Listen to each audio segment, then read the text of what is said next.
Totally normal. They're meant for different jobs, so don't compare them like they should look the same size. Your Owner Ultra Head Round Jig Head is for throwing lures. Your Gamakatsu Octopus Hook is for fishing bait. Best use for each in the lagoon. 1 round jig head equals your main search setup. Use this when you want to cast around and cover water. Pair it with Keytech Easy Shiner 3-inch, your 10-pound braid plus fluoro leader. Best for fish that will chase a little swim bait, probing edges, channels, drop-offs, moving water, generally the more active way to fish. This is the setup I'd use first if you're walking around the lagoon and trying to figure out where fish are. Think cast, let it sink a bit, slow steady retrieve, maybe occasional small pauses. This is the more likely setup for things like bass, halibut-type bites, other fish willing to eat a small baitfish-looking lure. 2. Octopus hook equals your bait setup. Use this when you want to fish natural bait more slowly. Pair it with a small piece of shrimp, worm, cut bait, and if needed, your split shot. Best for slower fishing, soaking bait, fish that are less likely to chase a lure, when you want a simple, natural presentation. This is the better setup for croaker-type fish, perch-type fish, smaller opportunistic fish, days when they're not really chasing the Keytech. Why the octopus hook looks smaller? Because it's supposed to hold bait, not act as a weighted lure hook. Also, hook sizes are weird. Size 2 octopus is not directly comparable to your jig head hook by eyeballing it. The jig head hook has a different bend, shank, gap, and job. So smaller does not mean worse. It just means more finesse, more bait-oriented, less lure-oriented. Tag Lagoon cheat code. If I were standing there with your exact kit, start with the jig head Keytech. That's your go find fish rig. If that's slow or dead, switch to octopus hook plus small bait split shot. That's your okay, let's get bit rig. Super simple rule. Use the jig head when you want to move, cast, cover water, fish a swim bait. Use the octopus hook when you want to fish bait, go slower, let scent natural presentation do the work. Best beginner move. Don't try to use both at once. Have 2 mental modes. Lure mode, jig head, Keytech bait mode, octopus hook, split shot, bait. That's the cleanest way to think about it. If you want, I can give you the exact octopus hook plus split shot lagoon rig step by step next.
Easiest way, cut and retie. For your setup, I would not add a snap or swivel right now, just to make switching easier. That adds extra hardware, extra failure points, and more stuff to think about. Best beginner method. Switching from jig head to octopus hook. 1. Cut off the jig head. 2. Tie on the octopus hook. 3. Add split shot if you want bait mode, switching back. 1. Cut off the octopus hook. 2. Tie on the jig head. 3. Put the Keytech back on. That is the cleanest and easiest way. Why this is best. Strongest, simplest, least confusing, fewer weird line twist or hardware issues.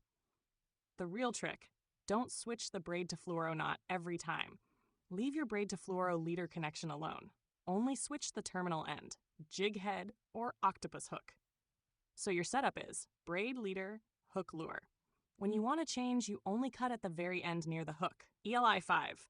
Think of the leader like a little replaceable extension cord. You don't keep rewiring the whole house. You just swap what's plugged into the end. How much leader this uses up? Not much at first. Each retie costs a little line, so eventually the leader gets shorter, then you tie on a new leader. That's normal. If you want even easier later on, you could use a small snap for some lure changes. But for now, with jig head, bait hook, beginner setup, I would keep it simple and just retie. Best knot for easy switching. Use one knot you can do reliably. Palomar is great for jig heads and hooks, or improved clinch if that's easier for you. If you can tie one good knot consistently, switching is easy. So the answer is, cut off the old hook lure and retie the new one onto the leader. That's the easiest and best method for you right now.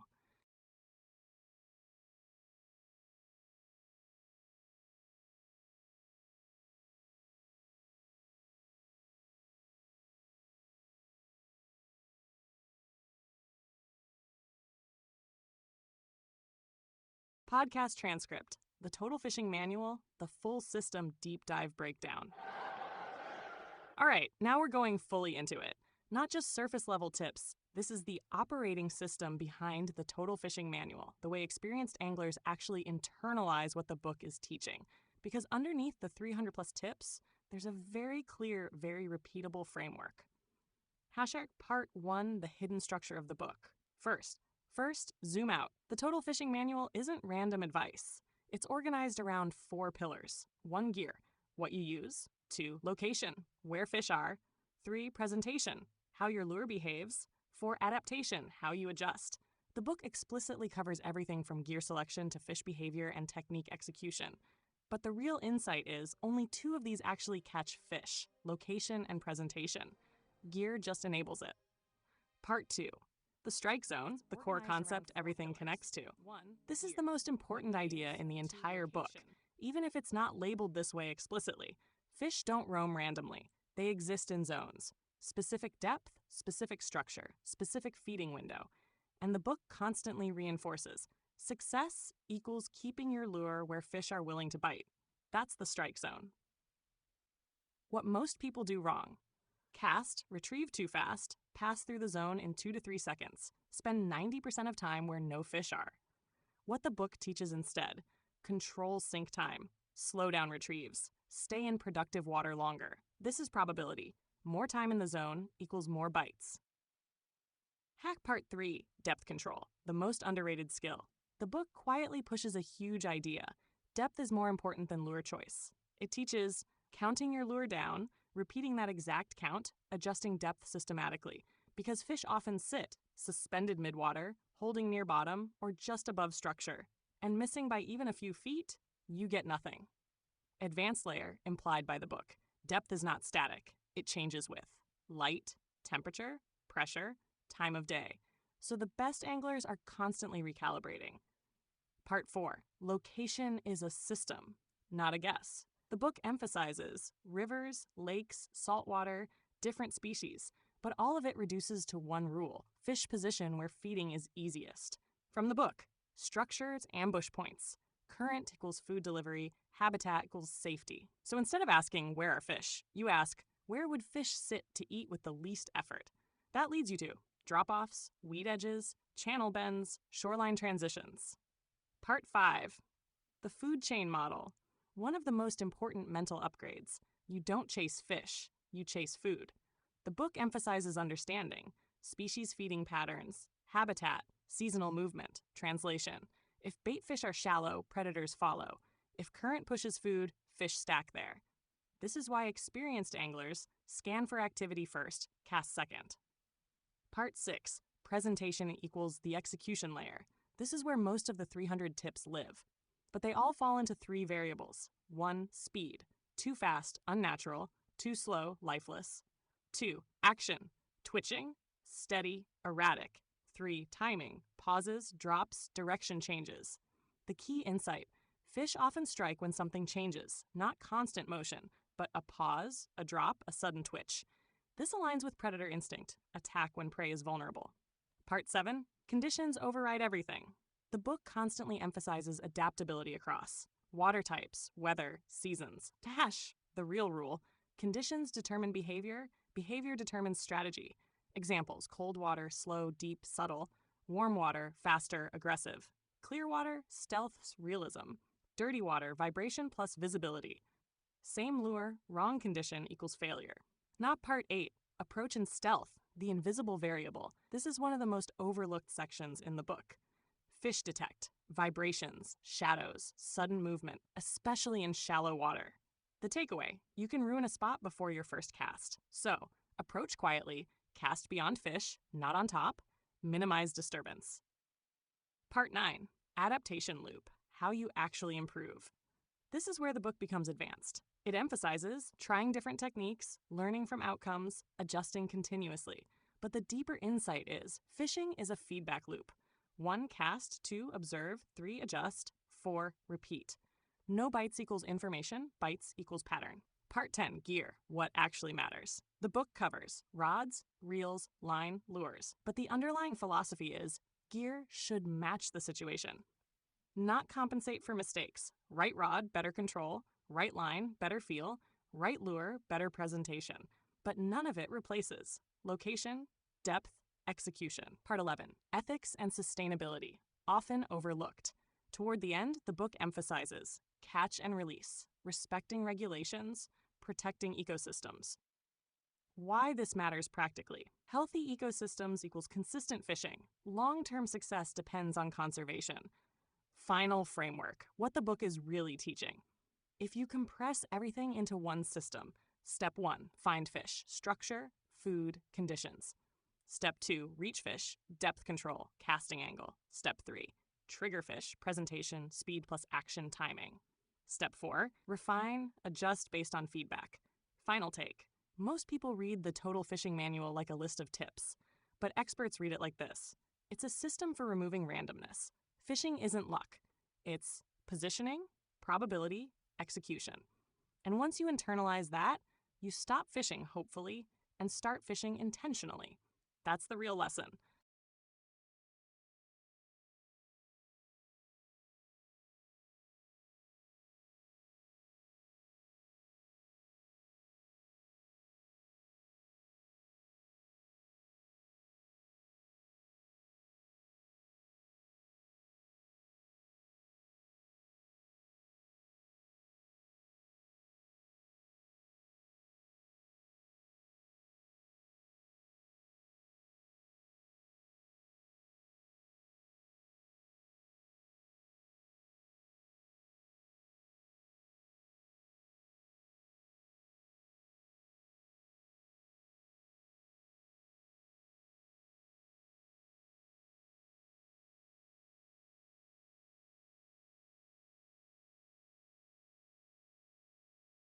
All right, if you strip the Total Fishing Manual down to its absolute core, not 300 tips, not categories, not gear, just the 5 ideas that actually drive results, the ones experts would agree matter most. Let's walk through them, slowly and clearly, because each one is deeper than it looks. Hacker 1. Find the fish matters more than how you fish. This is the most important idea in the entire book. It repeatedly emphasizes understanding fish behavior, knowing habitats, identifying feeding zones. And here's the deeper truth. Location beats technique. You can use perfect technique in empty water, nothing. Use average technique in the right spot, catch fish. What this means in practice: you're not just casting, you're asking, where is food moving? Where is structure? Where would fish sit right now? Solve location first. Everything else gets easier. Number 2. Depth control is the real secret skill. The book constantly teaches different techniques, but underneath all of them is one idea. You must control where your lure is vertically, because fish sit at specific depths, feed in layers, adjust constantly with conditions. The hidden mistake beginners make: they fish too shallow, too fast, or inconsistently. So even if fish are present, they never actually intersect them. What the book is really teaching: count your lure down, repeat productive depths, adjust deliberately. Depth is the invisible variable controlling success. 3. Presentation triggers bites, not just presence. The book dives into techniques like casting, retrieving, jigging, hook setting, but the deeper idea is fish don't bite just because your lure is there. They bite because it looks vulnerable, it behaves like prey, it triggers instinct. Translation: you're not just moving a lure, you're creating a pause, a twitch, a drop that says this thing is easy to eat. Key insight: most bites happen when something changes. Speed change, direction change, pause, not during constant motion. 4. Adaptation is the difference between average and good. The book repeatedly emphasizes different environments, different techniques, different conditions, but the real lesson is there is no fixed way to fish. Everything changes: weather, water clarity, temperature, time of day. Beginners keep doing the same thing. Skilled anglers observe, adjust, iterate. The deeper system: fishing is a loop. 1. Try something. 2. Observe result. 3. Adjust one variable. No bites equals feedback, not failure. Number 5. Fish behavior is driven by feeding efficiency. This is the underlying biological principle behind the entire book. It teaches species habits, feeding patterns, habitat preferences. But here's the distilled version. Fish want to eat with the least effort and lowest risk. That explains everything. Why fish sit near: structure, protection, current, food delivery, edges, ambush points. So instead of asking, why aren't fish biting? You ask, am I making this easy enough to eat? The real meta lesson: if you combine all 5 ideas: 1. Find where fish should be. 2. Get your lure to the correct depth. 3. Make it behave like easy prey. 4. Adjust based on feedback. 5. Think like a predator and prey simultaneously. That's the entire system. Everything else in the book, all 300 plus tips, are just variations of these 5 principles. Final take. Most people read the Total Fishing Manual like, here are a bunch of tricks. But experts read it like, here's how fishing actually works. And once you see it that way, fishing stops being random. It becomes predictable, adjustable, repeatable. And that's when you start catching fish on purpose.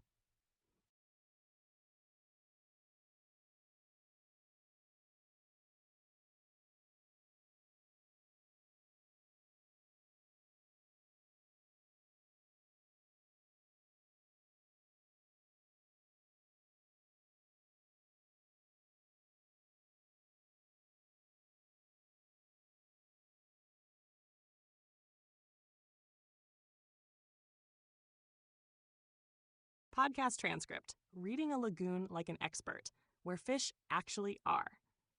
All right, now we're taking everything from the Total Fishing Manual and applying it to a real lagoon scenario, like what you're fishing in San Diego, San Dieguito, Bariquitos, etc. Because this is where it clicks. You stop thinking, where should I cast? And start thinking, where is the system working right now? First question: where is food moving? Let's start here, because this drives everything. In a lagoon, technically an estuary, you've got tides, freshwater inflow, wind, all mixing together. That creates constant movement of nutrients and bait fish, which is why lagoons are so productive. So where is food actually moving? Look for moving water. 1. Channel openings. Inlets, where ocean water flows in-out. Usually the strongest current, food gets funneled here. Bait fish get pushed through. This is one of the highest probability zones. 2. Narrow choke points. Bridges, tight bends, cuts between sandbars. Water speeds up, food concentrates. Think of it like a conveyor belt of food. 3. Wind-blown shorelines. Wind pushes plankton plus bait. Fish often stack on the windward side. 4. Incoming versus outgoing tide edges. Incoming tide pushes bait inward. Outgoing tide flushes bait out. Fish sit where they can intercept that flow. Second question: where is structure? Now layer in structure, because this is where fish wait, not just roam. In a lagoon, structure is often subtle. The main types you'll find: 1. Drop-offs, most important, where shallow flats drop into deeper channels. Fish sit right on that edge, safe in deeper water. Ambush into shallow. Hanner 2. Grass, eelgrass beds, huge in SoCal lagoons. These hold bait fish, crabs, shrimp. Fish sit on the edges, not the middle. 3. Mud flats next to deeper water, especially at low tide. Fish move onto flats to feed, then retreat to deeper water. 4. Rocks, riprap, bridge pilings, hard structure. Creates shade, current breaks, ambush points. Tar 5. Creek mouths, super underrated, where freshwater enters lagoon. Nutrients plus bugs, bait, wash in. Fish stack here hard sometimes. Third question, where would fish sit right now? Now combine everything. This is the expert layer. Fish want maximum food, minimum effort, maximum safety. So where do they actually sit? Scenario 1. Incoming tide. Fish push into the lagoon. They sit just inside the inlet, along current seams, on edges of channels, waiting for food to come to them. Scenario 2. Outgoing tide. Food gets flushed out. Fish sit at choke points, at drop-offs near exits, along current lines, like a buffet line coming to them. Scenario 3. Midday, clear water. Fish get cautious. They move deeper into shade near structure. You need slower, deeper, more subtle. Scenario 4. Morning, evening, fish get aggressive. They move shallow, onto flats, along edges. This is when lagoons light up. Scenario 5. No current, slack tide. Hardest condition. Fish, spread out, less aggressive. You must slow way down, fish structure tighter. Putting it all together, real lagoon example. Let's say you show up at a lagoon. Here's how an expert thinks in 10 seconds. Tide is coming in, wind pushing left shoreline. There's a drop-off next to eelgrass. Conclusion, fish will be sitting on the edge of that grass, facing into the current, waiting for bait to come through. That's where you cast, not randomly. The simplest way to think about it, every lagoon spot can be broken down like this. Food plus structure, current equals fish position. If one is missing, no food, no fish. No structure, less fish, no movement, harder fishing. Final take. Most beginners walk up and think, where should I cast? Experts think, where is food moving? Where is structure? Where do those intersect? That intersection is where fish live. Once you start seeing lagoons this way, you're not guessing anymore. You're reading the water. And that's the unlock.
Podcast transcript. Lagoon scenarios, how experts actually read the water. All right, now we're going to stack reps, because this is how you actually get good, seeing the same framework play out in different situations. Remember the formula, food plus structure, movement equals fish. And fish are always trying to balance. Food access, safety, usually deeper water, efficiency. Fish literally move along structure, highways between deep and shallow water.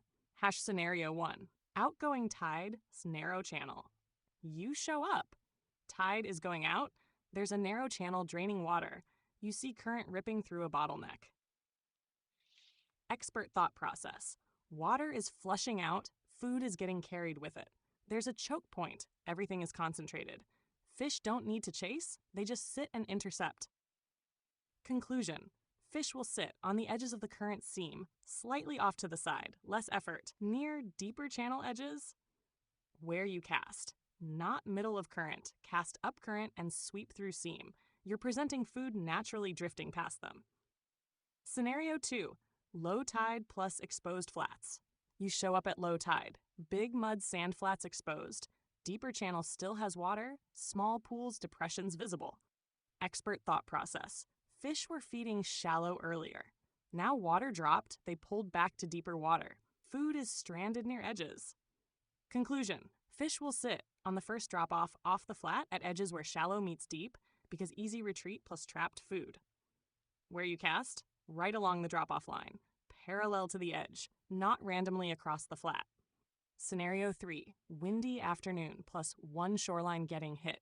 You show up, wind blowing hard toward one side, other side is calm, water slightly murky on windy side. Ash, expert thought process. Wind pushes plankton, bait follows. Murkier water gives fish cover. Food is stacking on windward side. Conclusion, fish will stack along the wind-blown shoreline, especially near structure, grass, rocks. Where you cast, into wind, yes, annoying, work along shoreline. This is often the most productive side. Scenario 4, morning plus eelgrass bed, slight current. You show up early, light current moving. Big eelgrass patch, clear water. Expert thought process. Grass holds bait and shrimp. Predators won't sit in the middle, too messy. They'll sit on edges for ambush. Conclusion, fish will sit on the outside edge of the grass line, facing into current, waiting for food to come out of grass. Where you cast, along the edge, slightly beyond, retrieve through edge equals ambush zone. Scenario 5, slack tide plus no movement. You show up, no current, glassy water, no visible activity. Expert thought process. No movement equals no food flow. Fish won't waste energy chasing, they'll stick to safe, predictable structure. Conclusion, fish will sit, tight to structure, deeper water, shade, or cover. Where you cast, right on. Drop-offs, pilings, rocks, you need to put it right in their face. Hack Scenario 6, creek mouth after rain. You show up, fresh water trickling in, slight color difference in water, small current plume. Expert thought process. Creek brings nutrients plus insects. Food is literally being delivered. Fish will sit just-eyed flow. Conclusion. Fish will sit at edges of the incoming plume where dirty meets clear water. Where you cast? Into the seam. Work along the color change. That seam is a feeding lane. Scenario 7. Midday, clear water, pressure. You show up. Bright sun, super clear water, people fishing nearby. Expert thought process. Fish are pressured and cautious. They'll move deeper or tighter to cover. They won't chase aggressively. Conclusion, fish will sit, deeper zones, tight to structure, shade lines. Where you cast, slow, subtle, deeper presentations, you're convincing, not triggering. What all these scenarios have in common, no matter the situation, fish are always doing the same thing. 1, staying near structure, safety. 2, positioning near food movement. 3, minimizing energy use. And lagoons amplify this because they're dynamic, tides, wind, flow, they're highly productive feeding zones. Fish constantly reposition based on conditions. The expert shortcut. Instead of thinking, where should I cast? Think, where is food being delivered? Where is the nearest safe structure? Where do those overlap? That overlap is where fish are sitting. Final take. The difference between beginners and experts isn't luck. It's this. Beginners see water, experts see flows, edges, and systems. And once you train your brain to see that, every lagoon stops looking random. It starts looking predictable. That's the unlock.